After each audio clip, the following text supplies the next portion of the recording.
العلم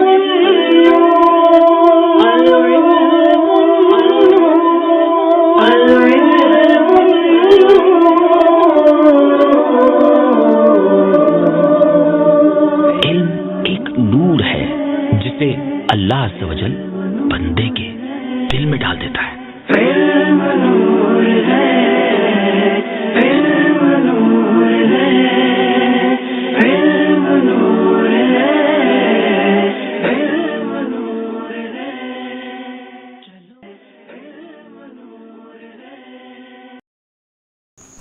بسم اللہ الرحمن الرحیم. آج ہم انشاءاللہ عز و جل کچھ علم منطق کی اصطلاحات کو بیان کرنے جا رہے ہیں جن سے آپ کو انشاءاللہ بڑا فائدہ ہوگا. آپ ان اصطلاحات کو بغور سماعت فرمائیں اور ان کو یاد کرنے کی کوشش کریں. نمبر 1، اگر کئی الفاظ ایسے ہوں جن کا معنی ایک ہی ہو تو انہیں مترادف کہا جاتا ہے، جیسے اسد اور لیس. یعنی اسد اور لیس دونوں کا معنی ایک ہی ہے، دونوں کا معنی کیا آتا ہے؟ شیر. تو اس لیے جو بھی الفاظ ایسے ہوں جن کا معنی ایک ہی ہو تو انہیں مترادف کہا جاتا ہے. تو اسد اور لیس مترادف الفاظ ہیں کیونکہ دونوں کا معنی ایک ہی ہے، شیر. نمبر 2، ایسے کئی الفاظ جن کے معنی الگ الگ ہوں تو انہیں متغائر کہتے ہیں، جیسے چاند اور سورج. تو اگر کئی الفاظ آپ کو ایسے ملے جن کے معنی الگ الگ ہوں تو انہیں متغائر الفاظ کہیں گے.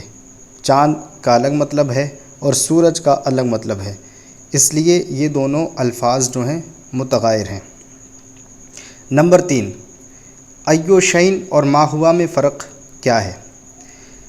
تو ایو شین اور ما ہوا میں فرق یہ ہے، اگر ماہیت مختصہ یا ماہیت مشترکہ دریافت کرنی ہو تو ما ہوا کے ذریعے سوال کریں گے. جیسے زید ما ہوا، تو اس کا جواب ہوگا انسان، یہ ماہیت مختصہ ہے. اور اگر کہا جائے الانسان والفرس ما ہما، تو اس کا جواب ہوگا حیوان، یہ ماہیت مشترکہ ہے. یعنی اگر صرف پارٹیکولر کے بارے میں پوچھا جائے، یعنی صرف زید کے بارے میں پوچھا جائے، ماہیت مختصہ ہوگی تو، کیونکہ اس کا جو آنسر آئے گا، اس کا جواب جو آئے گا وہ انسان آئے گا. جیسے میں پوچھوں زید ما ہوا تو اس کا جواب کیا ہوگا؟ انسان. تو یہ ماہیت مختصہ ہوئی. لیکن اگر میں انسان اور فرس کو ملا کر کے بولوں الانسان والفرس ما ہما، ان دونوں کی حقیقت کیا ہے، ان دونوں کی ماہیت کیا ہے؟ تو یہ دونوں مشترک ہیں. ان دونوں کی مشترکہ جو حقیقت آئے گی وہ ہے حیوان. حیوان انسان کو بھی بولتے ہیں اور فرس کو بھی بولتے ہیں. ایسے آپ زیدن اور والفرس بھی بول سکتے ہیں. تو یہاں پر یہ ماہیت مشترکہ ہے. اور اگر ممیز دریافت کرنا ہو تو ایو شین کو لایا جاتا ہے. یعنی ما ہوا کو کہاں لے کر آتے ہیں؟ ماہیت مختصہ یا ماہیت مشترکہ دریافت کرنے کے لیے. اور اگر ممیز دریافت کرنا ہو تو ایو شین کو لایا جاتا ہے. جیسے الانسان ایو شین ہوا فی ذاتہ، تو اس کا جواب ہوگا ناطق. کیونکہ ممیز دریافت کرنا مطلب یہ ہے کہ ہم اس چیز کو لے کر آ رہے ہیں جو اور چیزوں سے اسے تمیز دے دے. تو جیسے الانسان، جو انسان ہے یہ اپنی ذات کے اعتبار سے کیا ہے؟ یہ ساحل ہے، ناہک ہے یعنی ہنہنانے والا ہے، یا رینکنے والا ہے، یا ناطق ہے، بولنے والا ہے. تو آپ سب کو معلوم ہے کہ انسان جو ہے ناطق ہے. تو جیسے ہم نے ناطق کہا تو اس نے تمام حیوانات سے اس کو ممتاز کر دیا. تو یہ تمیز کر رہا ہے. اسی کو دریافت کرنے کے لیے ہم کیا لے کر آتے ہیں؟ ایو شین لے کر آتے ہیں. یعنی یوں سوال کریں گے الانسان ایو شین ہوا فی ذاتہ، انسان اپنی ذات کے اعتبار سے کیا ہے؟ تو ہم کہیں گے وہ کون سی چیز ہے؟ تو کہیں گے ناطق ہے، یعنی وہ بولنے والا ہے، اور تمام حیوانات سے اس نے کیا کر دیا؟ اس کو ممتاز کر دیا. نمبر 4، جوہر. جوہر وہ جسم جس کا قیام کسی چیز کے پائے جانے پر موقوف نہ ہو، یعنی اپنے قائم ہونے میں غیر کا محتاج نہ ہو. جیسے تمام اجسام، یعنی انسان، حیوان، چاند، سورج، یہ تمام کے تمام کیا ہیں؟ جوہر ہیں. کیونکہ یہ ایسا نہیں کہ یہ دوسری چیز پر موقوف ہیں، یعنی وہ چیز پائی جائے گی تبھی یہ چیزیں پائی جائیں گی. انسان اپنے آپ قائم ہے نا. حیوان جتنے بھی ہیں، گھوڑا ہو گیا، ہاتھی ہو گیا، گدھا ہو گیا، یہ تمام کے تمام اپنے آپ قائم ہیں، اور ایسی چاند، سورج، تو ان کے لیے کسی بھی اور چیز کی ضرورت نہیں ہے، احتیاج نہیں ہے ان کے لیے، بلکہ یہ اپنے آپ قائم ہیں۔ تو جو چیز اپنے آپ قائم ہو اسے کہتے ہیں جوہر۔ نمبر 5، جو ابعاد ثلاثہ یعنی لمبائی، چوڑائی اور گہرائی کو قبول کرے اسے ہم بولتے ہیں جسم۔ یعنی جسم کسے بولتے ہیں؟ جو لمبائی، چوڑائی اور گہرائی کو قبول کرے اسے ہم جسم بولتے ہیں۔ جیسے چارپائی، کمپیوٹر وغیرہ، تو چارپائی اس میں بھی جو ہے لمبائی بھی ہے، گہرائی بھی ہے اور چوڑائی بھی ہے، اور ایسے آپ کوئی بھی چیز لے لیجئے جس کی بھی لمبائی، چوڑائی، گہرائی ہوتی ہے اس کو ہم جسم بولتے ہیں۔ تو یہ تعریف یاد رکھیں، انشاءاللہ بہت زیادہ کام آئے گی۔ آگے نمبر 6 پر ہے جسم نامی۔ تو جسم نامی کسے بولتے ہیں؟ جسم نامی ہر ایسا جسم جو بڑھنے والا ہو، جیسے درخت اور انسان۔ آپ نے دیکھیے درخت بھی جو ہے نا بڑھنے والا ہے۔ آپ ایک پودا لگائیں، وہ بڑھتا رہتا ہے اور بہت بڑا ہو جاتا ہے۔ ایسے انسان پہلے چھوٹا ہوتا ہے پھر بڑا ہو جاتا ہے۔ ایسے ہی اور حیوانات کو لے لیجئے، جتنے بھی حیوانات ہیں سب کے سب بڑھنے والے ہیں۔ تو یہ جو جتنے بھی حیوانات ہیں وہ درخت جو ہیں یہ جسم نامی ہیں۔ اور جو جسم نہیں بڑھتا ہے اسے جسم مطلق کہتے ہیں، جیسے کہ پتھر ہو گیا، جیسے کہ کمپیوٹر ہو گیا، موبائل ہو گیا، نہیں بڑھتے ہیں تو یہ جسم مطلق ہیں، یعنی صرف جسم ہیں، لیکن جو بڑھتے ہیں انہیں جسم نامی کہتے ہیں۔ نمبر 7، حیوان کیسے بولتے ہیں؟ حیوان ہر وہ جسم نامی ہے جس میں محسوس کرنے کی قوت ہو اور اپنے اختیار سے حرکت کر سکتا ہو، جیسے انسان اور گدھا وغیرہ۔ تو یہ حیوان جو ہوتے ہیں ان میں 3 کوالٹی پائی جاتی ہیں، 3 چیزیں پائی جائیں گی تو وہ حیوان ہوگا۔ نمبر 1، وہ جسم نامی ہونا چاہیے۔ نمبر 2، وہ محسوس کرنے کی قوت رکھتا ہو۔ نمبر 3، وہ اپنے آپ سے حرکت کر سکتا ہو، یعنی متحرک بالارادہ ہو۔ جیسے کہ آپ انسان کو دیکھیں، انسان آپ کو پتہ ہے جسم نامی بھی ہے، کیونکہ ابھی بتایا تھا آپ کو کہ جسم نامی کسے بولتے ہیں۔ سبق 6 میں آپ کو بتایا تھا کہ جسم نامی اسے بولتے ہیں جو بڑھنے والا ہو۔ تو انسان بڑھنے والا بھی ہے اور چیزوں کو محسوس بھی کر لیتا ہے، یعنی کسی بھی چیز کو سونگھ لیتا ہے، اور اگر اس کی پٹائی لگائی جائے تو اس کو درد بھی ہوتا ہے، خوشی بھی ہوتی ہے، خوشی کی فیلنگ کو بھی سمجھتا ہے، اور یہ اپنے آپ سے حرکت کرتا ہے، جب چاہتا ہے بیٹھتا ہے، جب چاہتا ہے اڑتا ہے۔ تو یہ 3 چیزیں جس میں پائی جائیں وہ کیا ہے؟ حیوان ہے۔ ایسے گدھا ہو گیا، بھینس ہو گئی، جتنی بھی چیزیں ہیں، جتنے بھی حیوان ہیں، یہ سب کے سب حیوان کہلا جاتے ہیں، یعنی جس میں یہ 3 کوالٹی پائی جاتی ہیں کہ بڑھنے والا جسم ہو، محسوس کرنے کی قوت ہو اور اپنے اختیار سے حرکت کر سکتا ہو۔ نمبر 8، مفہوم، مدلول اور معنی میں کیا فرق ہے؟ تو آپ کو بتا رہے ہیں کہ مفہوم، مدلول، معنی میں کوئی ذاتی فرق نہیں، صرف اعتباری فرق ہے۔ وہ اس طرح کہ جو چیز ذہن میں آئے، اگر اس میں یہ اعتبار کیا جائے کہ وہ لفظ سے سمجھی جا رہی ہے تو مفہوم ہے، یعنی خالی لفظ سے سمجھی جا رہی ہے تو یہ مفہوم ہے۔ اگر یہ اعتبار کیا جائے کہ لفظ اس پر دلالت کر رہا ہے تو مدلول ہے، اور اگر یہ اعتبار کیا جائے کہ لفظ سے اس کا قصد کیا جا رہا ہے نا، یعنی لفظ بول کر کے ہم اس کا ارادہ کر رہے ہیں، تو یہ معنی اور مراد کہیں گے۔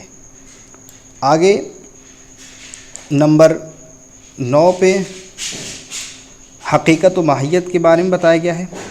تو کسی شے کے 2 اجزاء جن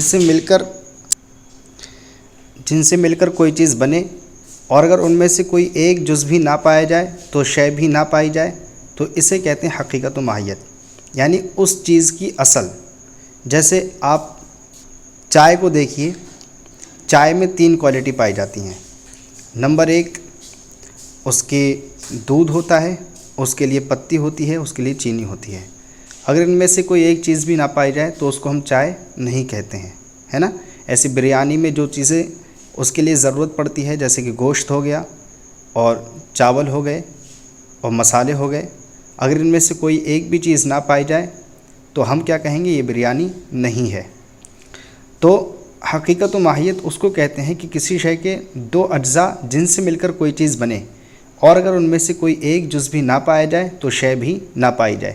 جیسے اس کی مثال انہوں نے دی ہے، جیسے پانی ہائیڈروجن اور آکسیجن سے مل کر بنتا ہے، اگر ان میں سے کوئی ایک بھی گیس نہ پائی جائے تو پانی بھی نہیں پایا جائے گا. لہٰذا یہ دونوں گیسیں پانی کی حقیقت و ماہیت ہوئیں.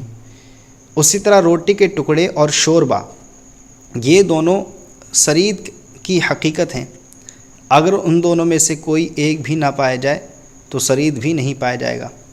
ایسے ہی حیوان جو انسان ہے، انسان کی جو حقیقت ہے وہ حیوان ناطق ہے.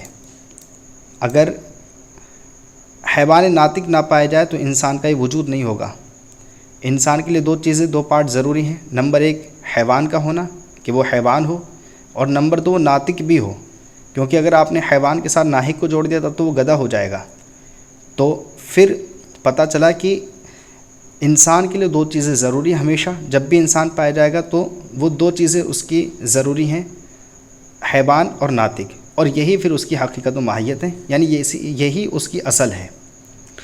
نمبر 10 عوارض، وہ چیزیں جو شے کی حقیقت سے خارج اور ان کے بغیر بھی اس شے کا پایا جانا ممکن ہو.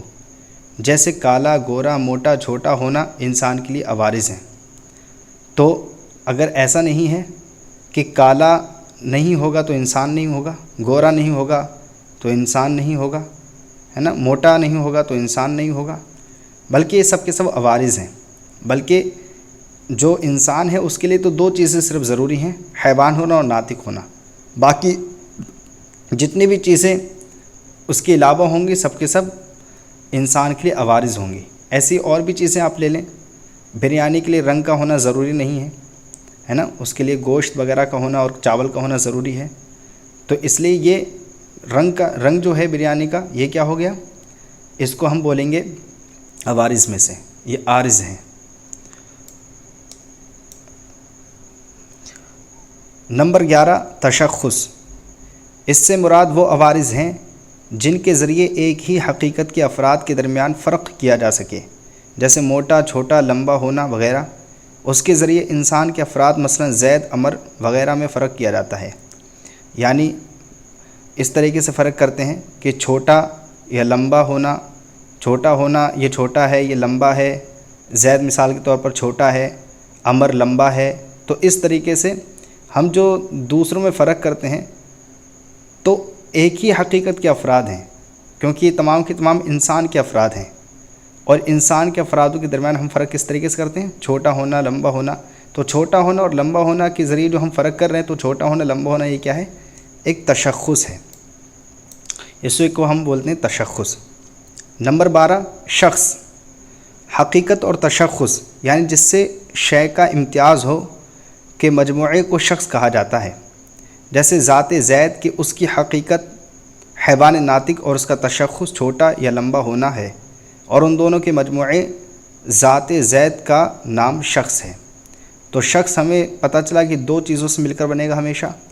نمبر ایک تو اس کے لیے کیا ضروری ہے، تشخص کا ہونا ضروری ہے، یعنی چھوٹا ہونا، لمبا ہونا وغیرہ، جو بھی آپ کو پچھلے سبق میں بتایا تھا، ٹھیک ہے. اور نمبر 2 کیا ہے، حقیقت کا ہونا، یعنی جو حیوان ناطق ہے، حیوان ناطق مثال کے طور پر انسان کے لیے، اور تشخص چھوٹا ہونا، لمبا ہونا، ان دونوں کو ملایا تو ہمیں ایک جو ہے شخص ہمیں مل گیا کہ یہ مثال کے طور پر یہ شخص زید ہے یا عمر ہے یا بکر ہے، اس کی ذات ہمیں ایک مل گئی. تو اسی کو بولتے ہیں شخص. شخص ہمیشہ یاد رکھیں دو چیزوں سے مل کر بنے گا، نمبر 1 حقیقت سے اور نمبر 2 تشخص سے. حقیقت یعنی جو اس کی اصل چیز ہے اس سے، اور تشخص یعنی جو اس کا چھوٹا، لمبا ہونا، بڑا ہونا ہے. ان دونوں کو جب ملائیں گے تو وہ ایک شخص تیار ہو جائے گا.